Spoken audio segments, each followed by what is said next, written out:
Hi, I'm about to illustrate how the concept of operating capacity can be used to increase the output and capacity of a team, like activities when more than one person is working together. What makes this challenging is I have to convince you in a way that 1 + 1 is greater than 2. And what I mean by that is that it's better, or it can be better, to have two people working together in coordination to create more output than if you had two people working independently themselves. So it's almost like saying that the output together can be greater than just people just working separately and then adding it up at the end. I'm going to illustrate this with something based off a real live scenario that I led a class through.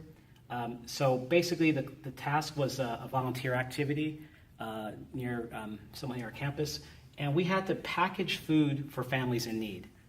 And what that involved is there was a big, large box of dry pasta. And the pasta needs to be taken from this big, large box and packaged into 1-gallon bags so that then they can be distributed to families. So this is what it looked like when we were starting. We had 6 volunteers sitting around, positioned around the box, each one working independently, separately. Each person had a scoop, and there were lots of 1-gallon bags. And so the stages for each person were to, 1, go get a 1-gallon bag, 2, scoop the pasta into the scoop, and the third is to take that scoop of pasta and fill it into the bag. And what I'm about to show you is how we were able to increase the output of what we were from what we started without having more resources. So basically the same level of volunteers, we were able to increase our output using the concept of operating capacity. So here's what we did. Here we go. So working together with the volunteers, there was the first phase I showed you where everyone was working alone, like each of the 6 people separately, and we progressed into 2 additional phases. One where everyone was working in 2s instead of by themselves, and then another where everyone was working in 3s. And so I'm going to show you how this plays out in terms of operating capacity, and I'm going to, you'll be able to see how we were able to increase our total capacity without really adding any more additional resources. So this is the first in the beginning. Each team really is only one person. So one person's working alone, grabbing the bag, scooping the pasta, and putting it in the bag. And so one person, they could do all those steps, the packing, in 12 seconds. So if they're able to do a pack in 12 seconds, that means in a minute they were able to do 5. So they were able to do, each person generally was doing 5 packs per minute. 5 packs per minute for each person times 6 volunteers is 30. So our total capacity in the beginning was something like that, 30 packs per minute. But then one of the volunteers came up with an idea. They said, well, why don't you have one person go and get the bag and open it, and have a second person concentrate only on scooping the pasta and putting it in the bag. So 2 volunteers per team.